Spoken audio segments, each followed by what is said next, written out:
bonjour à toutes, bonjour à tous et bienvenue sur Apprendre la photo de portrait. Aujourd'hui donc on se retrouve pour une vidéo spéciale puisqu'il s'agit donc de la FAQ des 5000 abonnés de Apprendre la photo de portrait. Et oui, donc la semaine dernière je vous avais mis une petite vidéo annonce où je vous demandais tout simplement de me poser vos questions. Et bien étonnamment vous avez quand même été assez peu nombreux à oser me poser vos questions, contrairement en fait à toutes les questions que je reçois et par mail et sous toutes les vidéos. Alors peut-être que vous êtes un tantinet timide tout comme moi, donc je ne vous en veux pas. Dans tous les cas j'ai trouvé mon bonheur et donc cette vidéo FAQ sera constituée d'une petite douzaine de questions, aussi bien des questions perso, des questions techniques, des questions concernant mes vidéos, etc. Mais je pense qu'on a de quoi passer donc un petit moment ensemble de convivialité, de partage, tout comme d'habitude. Donc écoutez, c'est parti!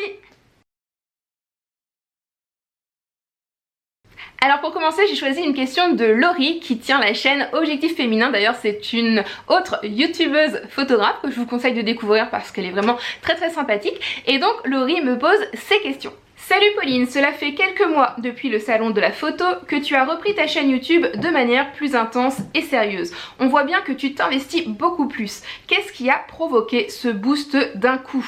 Eh bien Laurie, ta question tombe à pic parce que justement j'y ai réfléchi et je crois honnêtement que c'est toi. Voilà, c'est toi qui a provoqué ça. En fait c'est vrai que si vous avez regardé mes premières vidéos sur ma chaîne, donc à l'époque la chaîne s'appelait Pose Photo, j'étais hyper sérieuse parce que je voulais donner une image hyper professionnelle, parce que pour moi on ne pouvait pas être à la fois photographe pro et on va dire nana qui déconne sur YouTube, voilà. Et quand je vous ai rencontrés tous, donc les autres youtubeurs, donc y compris Florent Agnières de Full Frame, Sylvain Lepoutre de Mon Petit Réflexe et puis d'autres, je me suis rendu compte que finalement vous étiez vous-même, voilà, que ce soit dans les vidéos ou dans la vraie vie, vous étiez vous-même, vous étiez des humains, vous n'étiez pas des youtubeurs, je veux dire, un youtubeur c'est pas finalement qu'un personnage, c'est une vraie personne, voilà, qui a des ressentis, des doutes, etc. Et je crois en fait que ça m'a fait un espèce de déclic. Je me suis dit mais Pauline, tu te trouves pas, tu fais des vidéos qui ne te ressemblent pas, et puis bah, d'ailleurs la chaîne elle ne décollait pas, hein, tout simplement parce que je pense que vous le sentez quand on est honnête, quand on est nous-mêmes, c'était pas fun quoi, c'était, allez voir mes premières vidéos, c'était purement chiant. Voilà, et en fait tu m'as dit sois toi-même, voilà.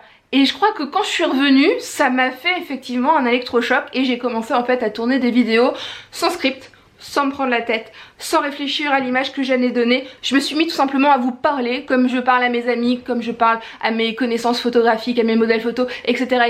J'ai tout simplement accepté d'être moi-même sur YouTube. Voilà. Et apparemment ça plaît. Et en fait je dois vous avouer que moi aussi je me sens beaucoup mieux de toute façon.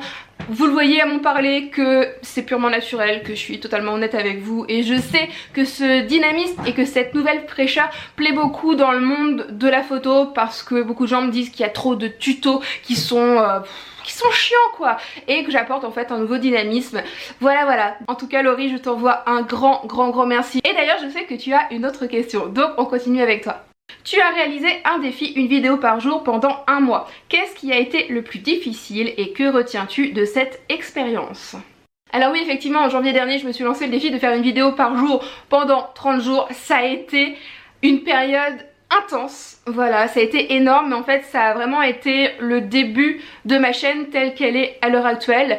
J'ai pu en fait apprendre à vous connaître, petite communauté, voilà, nous avons échangé tous les jours. Le fait d'avoir des rendez-vous quotidiens, il y avait vraiment une attente de votre part des vidéos. Et surtout, de mon côté, qu'est-ce que je retiens et qu'est-ce que j'ai retenu, c'est que j'ai acquis un savoir-faire en matière de vidéo que je n'avais pas auparavant. C'est-à-dire qu'avant je galérais à trouver mes mots, je galérais à trouver mes textes, à trouver mes sujets, je galérais à faire le montage, à faire les miniatures, et en fait ce défi, une vidéo par jour pendant 30 jours, m'a vraiment forcée à être productive et à trouver des solutions pour être beaucoup plus rapide. Ce qui me permet donc à l'heure actuelle maintenant de faire une vidéo par semaine sans aucun souci. Voilà, j'y consacre à peu près une demi-journée, allez, j'y consacre 3-4 heures par semaine, ce qui est quand même acceptable dans mon emploi du temps et ça me permet en fait de continuer à échanger avec vous et de continuer à développer cette communauté là. Donc si je dois en retirer vraiment les bienfaits, c'est une communauté que j'ai découverte et une communauté au top et bienveillante, un savoir-faire dans le fait de faire des vidéos rapidement et puis plein de bonnes choses parce que à côté de ça, ça a aidé à développer mon blog en annexe. Il y a des marques qui ont commencé aussi à me contacter pour me proposer des produits, etc. Et en fait pour moi le défi une vidéo par jour pendant 30 jours, limite je la recommande à tous les youtubeurs en fait qui souhaiteraient se lancer et faire décoller la chaîne parce que je crois que, alors je n'y connais pas grand chose là-dedans, mais YouTube a des algorithmes qui font que quand vous créez beaucoup de contenu, vous êtes mis en avant dans les propositions de recherche et si vous créez du contenu assez long, pareil je crois qu'on appelle ça le watch time, etc. D'ailleurs il y a Sylvain Lepoutre qui a lancé une chaîne qui s'appelle Le Coin des Youtubeurs qui explique ça très bien, beaucoup mieux que moi et voilà, donc ça a été finalement que du plus. Par contre, qu'est-ce qui était le plus difficile? C'était de tourner vraiment tous les jours parce que tourner une fois de temps en temps ça va, mais s'imposer de tourner vraiment tous les jours du lundi au lundi, y compris le samedi et le dimanche, là où on voudrait se reposer, là où on voudrait prendre du temps avec son chéri, etc. Ça c'était compliqué parce que même si je suis une petite boule de dynamisme devant la vidéo, moi aussi j'ai mes moments de bad, vous savez que je suis une personne très anxieuse, hypersensible, etc. Et évidemment il y a des journées où je suis pas au top de ma forme et il y a des journées où tout simplement je n'avais pas envie de sortir cette fucking caméra, voilà, pour tout simplement vous parler. Mais en même temps à chaque fois que j'étais un petit peu démotivée, il suffisait juste que je regarde, que je lise quelques-uns de vos commentaires et ça me donnait la niaque pour recommencer, vous parler, puisque vous êtes tellement géniaux tous que voilà, j'ai forcément toujours envie. Donc voilà ma petite Laurie, je te remercie pour tes questions et je t'envoie plein de gros bisous. Donc ensuite nous allons continuer avec une question de Samuel. Bravo, 5000 fois bravo. Alors moi j'aimerais savoir comment tu es venue à la photo ou alors comment la photo est venue à toi. Alors si tu souhaites découvrir mon histoire, je vais te mettre en barre d'infos les vidéos où j'en ai déjà parlé parce que de mémoire il y a au moins 3 vidéos où j'ai déjà raconté ça. Voilà, mais à côté de ça il y a des petites choses que je peux te dire en plus, notamment je peux te présenter voilà mon livre préféré quand j'étais ado, Histoire visuelle de l'art. Je peux te dire que je joue de la guitare, que j'ai fait de la danse moderne jazz, que je passais énormément de temps à dessiner. Je peux aussi te dire que je suis auteure et illustratrice de livres pour enfants. Voilà, j'ai fait 3 livres, bon j'ai pas l'autre sous la main, mais c'est moi qui illustre et qui écrit. Voilà, en fait tout ça pour te dire tout simplement que tout ce qui est création artistique c'est en moi depuis toujours. Je rêvais d'être architecte d'intérieur, je rêvais en fait de savoir peindre, de faire de l'aquarelle. Alors ce n'est peut-être pas totalement perdu, je rêve de jouer du piano, je rêve de plein de choses en fait d'un point de vue artistique, mais la photo en fait s'est imposée à moi comme un médium accessible qui offrait en fait des possibilités limites infini. Voilà, parce que finalement pour dessiner, pour peindre, il faut quand même quelque chose en plus. Bon, vous allez me dire pour la photo aussi, mais en fait pour la photo, tant qu'on a l'œil, le reste c'est hyper technique et ça s'apprend, et j'estime que c'est beaucoup plus simple d'apprendre le triangle d'exposition et d'apprendre des règles de cadrage et de composition que d'apprendre en fait à savoir dessiner. Pour moi le dessin, tout ça, c'est vraiment un talent bien particulier que je n'avais peut-être pas assez pour pouvoir en vivre. Par contre j'ai pu donc utiliser mes petites compétences personnelles en artistique pour vraiment pouvoir totalement m'exprimer voilà dans la photo. Bref, va vraiment voir ces vidéos, j'y raconte tout et puis n'hésite pas à me poser d'autres questions concernant mon histoire. Et d'ailleurs tu m'as posé une seconde question qui est quel conseil pourrais-je donner pour la réalisation de sa première exposition? La question est large. Est-ce que tu souhaites mes conseils techniques, artistiques, logistiques, mes conseils promotionnels? Parce qu'une exposition c'est un événement en soi, c'est tout ça. Donc bon, je vais essayer quand même de répondre rapidement. Donc si tu veux mes conseils artistiques, je ne sais pas si tu vas faire une expo des photos que tu as déjà faites ou si tu vas travailler pour une expo. Moi je pense qu'il est plus intéressant de travailler pour une expo comme on travaille pour une série, parce que derrière il y aura une vraie intention photographique, une vraie démarche artistique, quelque chose de réfléchi et donc vraiment quelque chose à exprimer, à montrer, et c'est comme ça qu'on reconnaîtra vraiment ton travail de photographe. Ensuite, eh bien, il va y avoir la sélection des photos, mais ça c'est tout comme le même travail qu'on sélectionne en fait les clichés d'une série. Il va falloir que tu choisisses les bons clichés qui fonctionnent entre eux et qui vont faire de ton expo quelque chose de cohérent et d'homogène. Ensuite, il va y avoir la fameuse question du développement. Mais bien avant, tu dois avoir vérifié le post-traitement de tes photos, que tout soit vraiment nickel. Nickel, voilà. Mais tu devras en fait réfléchir au format et aux finitions d'impression. Est-ce que tu vas faire du brillant, du mat, du satiné, etc. Et surtout dans quel format. Moi je te dirais fais attention, on a toujours l'impression que nos photos sont trop grandes, mais au final quand elles sont exposées, elles sont toujours trop petites. Voilà, le 20-30 à déconseiller totalement, le 30-45 passable, mais encore un petit peu petit, donc n'hésite pas en fait à développer assez grand. Ensuite, tu vas devoir t'intéresser en fait aux conditions d'exposition, c'est-à-dire est-ce que tu vas avoir des grilles, des murs, est-ce qu'il va y avoir des fenêtres qui vont venir embêter, enfin créer des parasites lumineux, est-ce que tu vas avoir des éclairages modulables, etc. etc. pour savoir en fait comment tu vas présenter tes photos. Est-ce que tu vas mettre un verre, est-ce que tu ne mettras pas de verre? Ça c'est hyper important aussi. Et ensuite, eh ben, il y a toute la partie, je dirais, promotionnel. Il faudra que tu contactes les journalistes de presse, les journalistes locaux. Tu devras aussi prévoir un vernissage parce que le but d'une exposition c'est quand même aussi de montrer ton travail. Donc pour montrer ton travail il faut quand même qu'il y ait des spectateurs, donc tu vas vraiment devoir mener un travail en fait de promotion pour faire connaître ton travail. Mais l'exposition ça sera une très très bonne chose pour te faire connaître localement et pour reconnaître ton travail localement. Voilà. Qu'est-ce que je pourrais te dire plus? Ensuite, quand ton expo elle est là, profites-en, n'hésite pas à discuter, à échanger avec les spectateurs, à leur expliquer ton travail parce que les gens aiment beaucoup être guidés pendant une expo parce que ils passent, voilà, mais ils n'ont pas toute la subtilité que tu as voulu mettre dans ton travail, donc en leur expliquant, ils pourront tout simplement être séduits et marqués par ton travail. Voilà, j'ai essayé de faire assez bref mais assez complet. N'hésite pas à me dire ce que tu penses de tout ça. Pour continuer, voici une petite question de Jacques associée à une question de Didier. Pauline, as-tu des projets de workshop? Et Didier me dit, Pauline, pourrais-tu me dire vers quelle date à peu près tu seras dispo pour une formation Photoshop? Et bien pour ce qui est des formations présentielles réalisées en Seine-Maritime, la réponse est toute simple, quand le studio sera terminé. Je vous rappelle que je suis une sans studio fixe à l'heure actuelle, que mon bureau est dans un petit coin de ma chambre, que je n'ai qu'un petit appartement de 60 mètres carrés où je ne peux pas faire de prise de vue et que depuis quelques mois je suis bloquée. Voilà, je ne peux plus faire d'accueil clientèle. Donc que ce soit pour des formations individuelles, des formations Photoshop, des formations portraits, des questions en tout genre, je vais reprendre tout ça dès que le studio sera ouvert. Et donc la question qui suit, quand est-ce que le studio va ouvrir? Eh bien quand il sera fini. En fait il a vraiment pas mal avancé, sauf qu'en ce moment on est bloqué parce qu'il y a beaucoup d'humidité dans la maison et que malheureusement les enduits ne tiennent pas et qu'on ne peut pas faire la peinture définitive. Donc je pense que dès que le printemps sera installé, dès que les beaux jours seront là, on pourra, comment dire, reprendre tout ça et surtout finir tout ça. Donc surveillez tout ça, je pense que allez, peut-être la fin de l'été, début septembre, tout devrait beaucoup plus se concrétiser. Concernant les workshops, eh bien écoutez, je dirais ça dépend de vous. J'ai en projet de créer une très grosse formation sur le thème comment devenir photographe portraitiste que je vais vous proposer à l'automne. Voilà, je suis actuellement en train de travailler dessus. Par contre, je n'ai jamais pensé faire des workshops. Est-ce que ça vous intéresserait des workshops de portraits, savoir en Seine-Maritime, dans toute la France?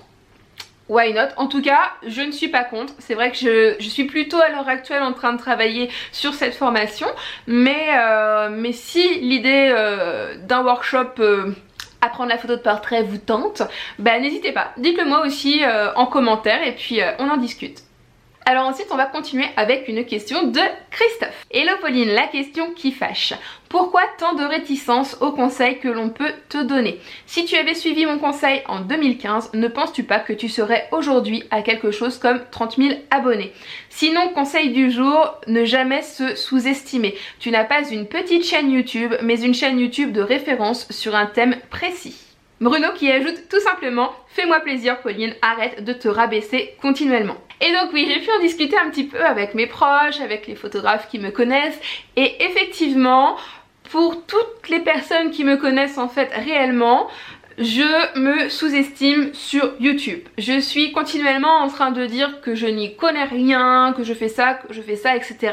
Et en fait, si je dois être honnête avec vous, ça reflète tout simplement un manque de confiance en moi, parce que oui, je suis photographe quand même depuis 5 ans, je suis dans la photo depuis plus de 10 ans, j'ai des bases techniques qui sont quand même assez solides, j'ai des bases artistiques peut-être encore plus solides, je sais que je suis une photographe qui fait quand même du bon travail, j'ai des bons retours clients, j'ai des idées originales, j'ai de l'influence au niveau de mon secteur, je sais que je suis une photographe qui tient la route, voilà.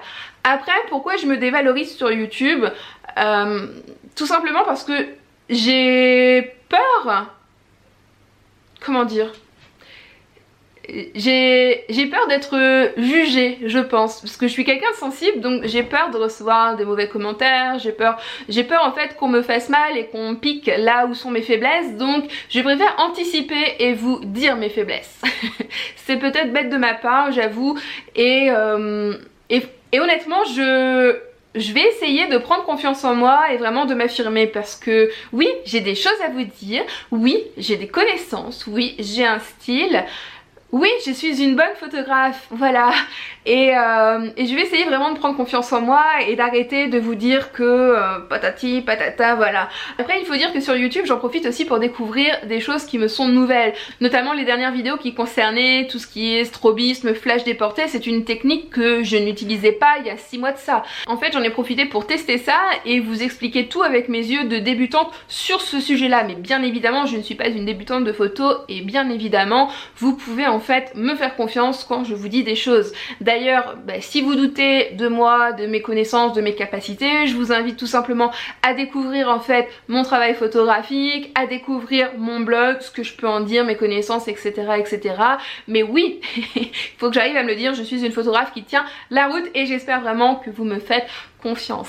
Voilà, et ça c'était important de le dire parce qu'il y a énormément de personnes qui m'ont dit arrête de te dévaloriser sur YouTube. Donc maintenant nous sommes 5000 abonnés, je ne suis plus une petite chaîne YouTube, je suis une chaîne YouTube qui commence à prendre sa place parmi tous ces youtubeurs hommes, parce que avec ma petite Laurie je crois qu'on est vraiment très peu de femmes photographes youtubeuses. Voilà, d'ailleurs si vous connaissez d'autres femmes photographes youtubeuses, n'hésitez pas à me les mettre en commentaire, je serais ravie de faire connaissance avec elles. Mais à mon sens, je crois être on va dire dans les statistiques, la première femme photographe youtubeuse en termes d'abonnés. Donc promis, voilà, j'arrête de me dévaloriser. Et donc Christophe, pourquoi je n'ai pas écouté ton conseil? Eh bien tout simplement parce qu'en 2015, retourne voir mes vidéos, j'ai essayé de tout cœur de me lancer, j'ai fait du contenu, j'ai essayé différentes pistes, mais ça ne marchait pas.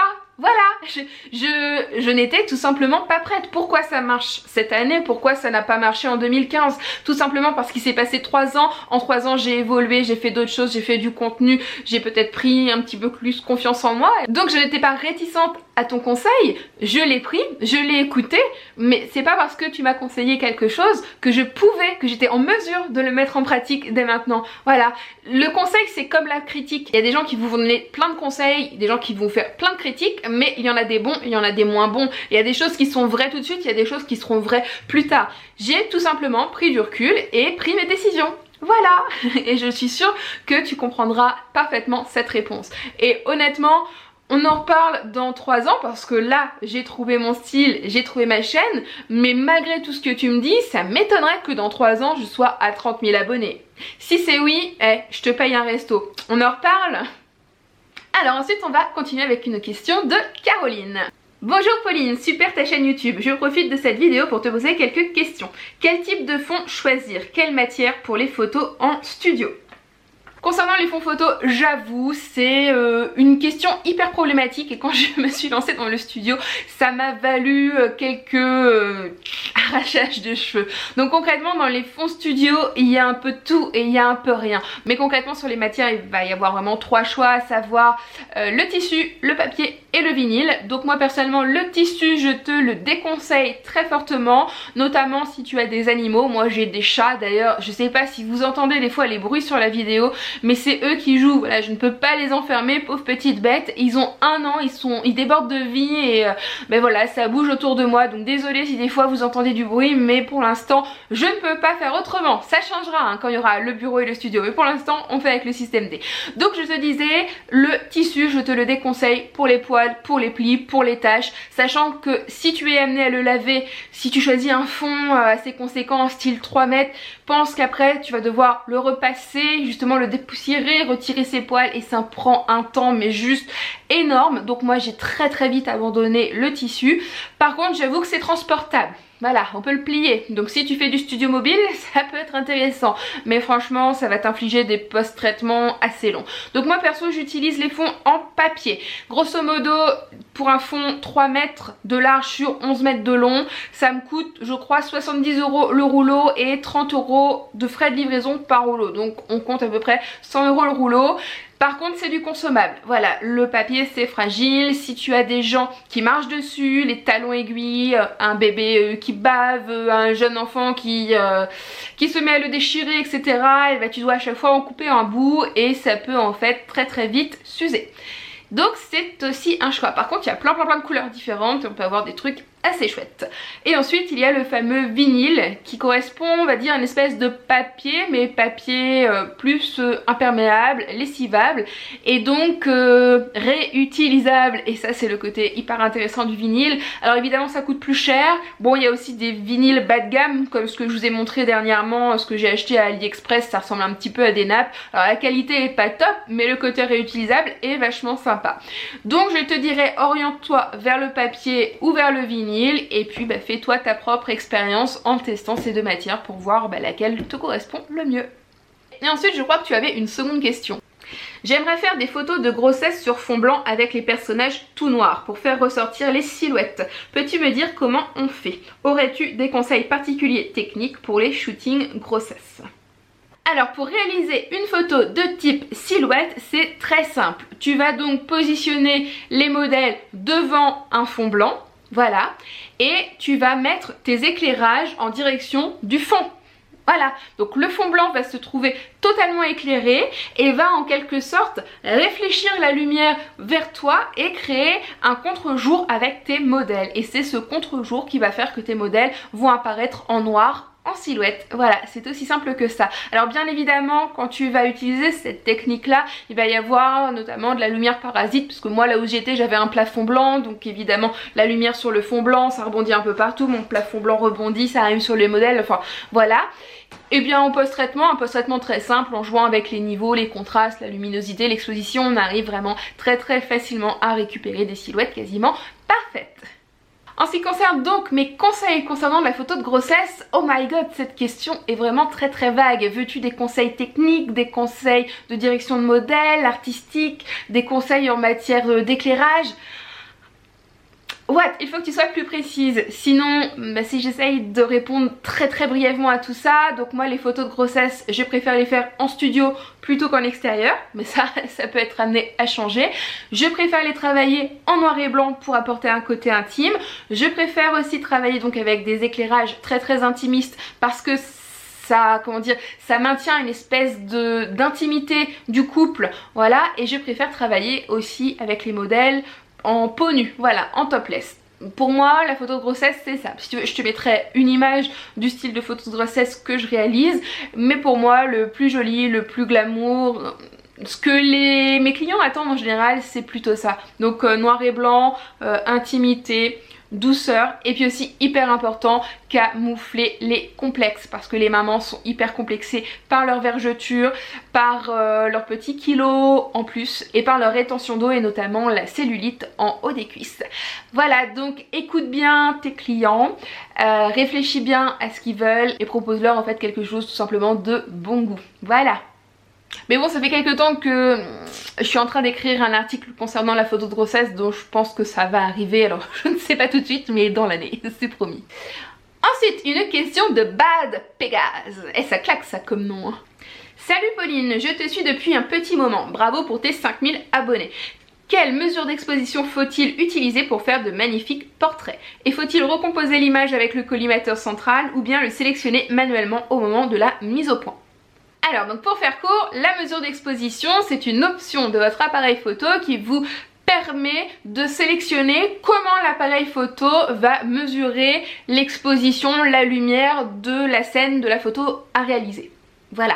Et donc sur votre appareil photo, vous avez en général 3 possibilités. Vous pouvez faire une mesure générale de la scène, vous pouvez faire une mesure moyenne de la scène, vous pouvez faire une mesure hyper ponctuelle de la scène. En général, on appelle ça donc, je crois c'est mesure globale, mesure pondérée ou mesure spot. Pondérée centrale d'ailleurs, parce que la mesure moyenne en général est faite au centre. Et bien moi je te conseille tout simplement de rester sur la mesure pondérée centrale, parce que le portrait, on va dire un portrait représente en général une partie de la scène à photographier et pour autant l'exposition nécessaire sur un visage n'est pas forcément la même que pour le reste. Donc si tu optes pour la mesure pondérée centrale, logiquement tu n'auras pas de soucis. Voilà. Donc concernant la question des collimateurs, donc on fait un petit récapépète comme j'ai l'habitude. Le collimateur c'est le petit point en croix ou les petits points en croix que vous avez à l'intérieur de votre viseur et qui vous indique où est faite la mise au point, c'est-à-dire l'endroit où est faite la netteté dans votre image. Et donc sur les appareils photo de maintenant, vous avez plein de façons de gérer ces collimateurs. Vous pouvez en choisir un, plusieurs, vraiment beaucoup. Il peut être central, il peut être unique mais déplacé, il peut être groupé. Voilà. Je ne connais pas tous les appareils par cœur, c'est pour ça que pour ce type de questions, je vous invite tout simplement à vous référer au mode d'emploi. Oui, moi qui ne lis pas les modes d'emploi, je vous invite à lire le vôtre. C'est la meilleure.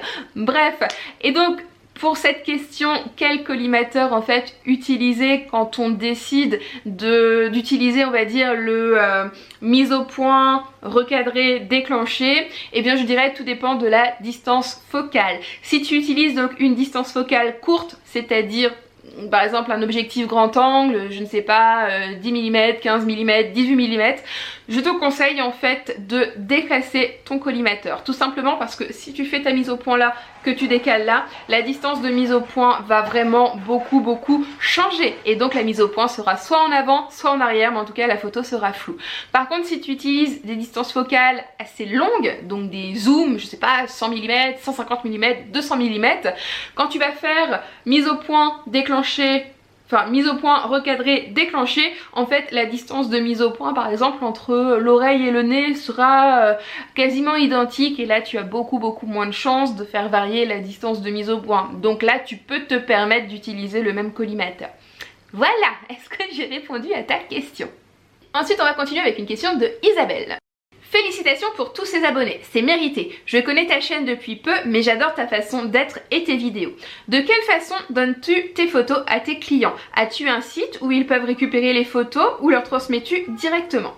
Alors je te dirais en fait tout dépend des clients parce que une de mes volontés c'est vraiment de faire comment dire du cas par cas et de m'adapter vraiment aux demandes de mes clients. Mais en général j'utilise beaucoup depuis 2-3 ans maintenant la plateforme qui s'appelle Jingo ou Jingu. Voilà, ça s'écrit J-I-N-G-O-O.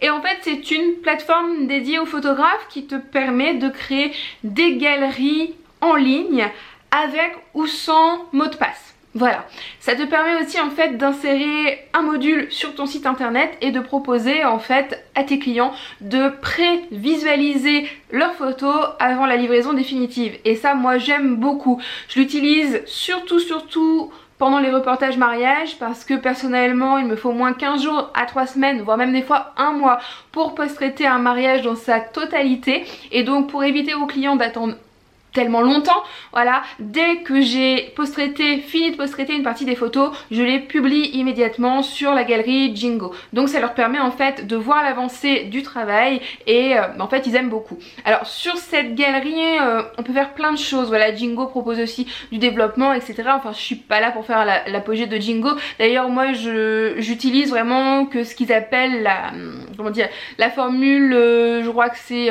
autonome.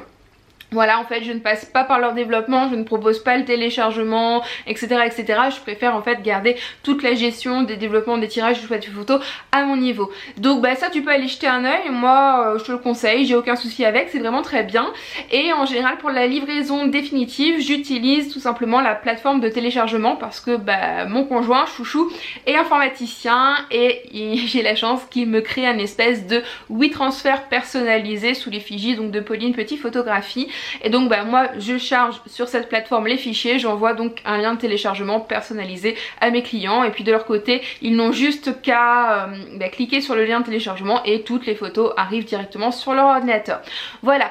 Faut dire que le CD maintenant c'est totalement obsolète mais qu'on me demande encore quelquefois des clés USB. Alors dans ces cas là en fait je n'achète pas de clés USB, j'ai pas envie de me galérer avec ça. Je demande tout simplement aux clients en fait de me les fournir, donc on me les donne et puis bah on s'arrange comme ça. Voilà, j'espère que j'ai répondu à ta question. Et enfin je vais partager avec vous, on va dire mon premier haters, parce que oui depuis quelques jours il y a un personnage assez étrange qui s'amuse à regarder toutes mes vidéos et à me laisser des commentaires qui personnellement je trouve ça chiant, je trouve ça lourd. Alors voilà ce qu'il me dit.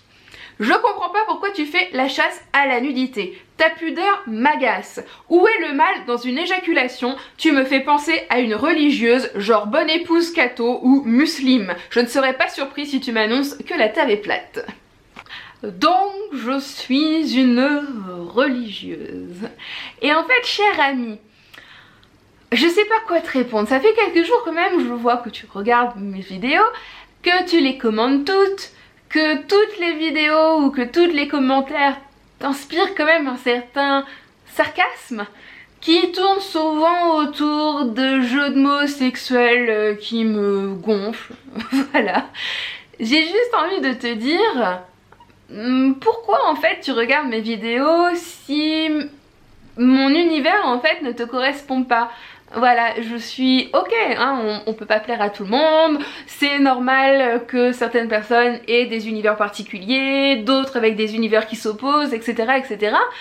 Mais ici, c'est ma chaîne, c'est mon univers, je ne vais pas changer parce que tu me dis que ce que je fais ça ne te plaît pas. Voilà, donc voilà, juste un petit message pour te dire que je ne sais pas quoi répondre à tes commentaires et que... Qu'est-ce que tu fais là? Voilà, alors je m'attends, si tu vois cette vidéo, à ce qu'il y ait un espèce de commentaire, voilà.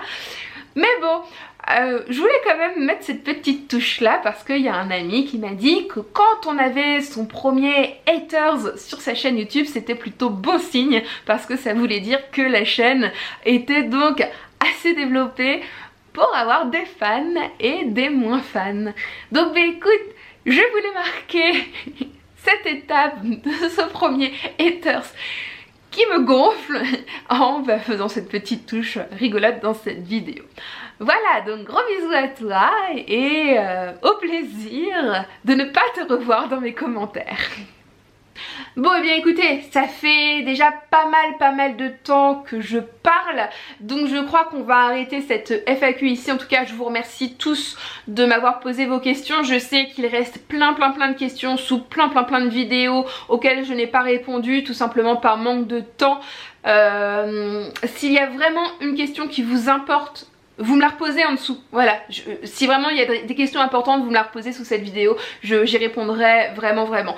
Est-ce qu'une seconde FAQ vous tente? Est-ce que du coup le fait de m'avoir entendu parler de sujets divers vous a donné d'autres envies de questions ou de sujets? Dans tous les cas, encore une fois, vous savez ce que vous avez à faire. juste là.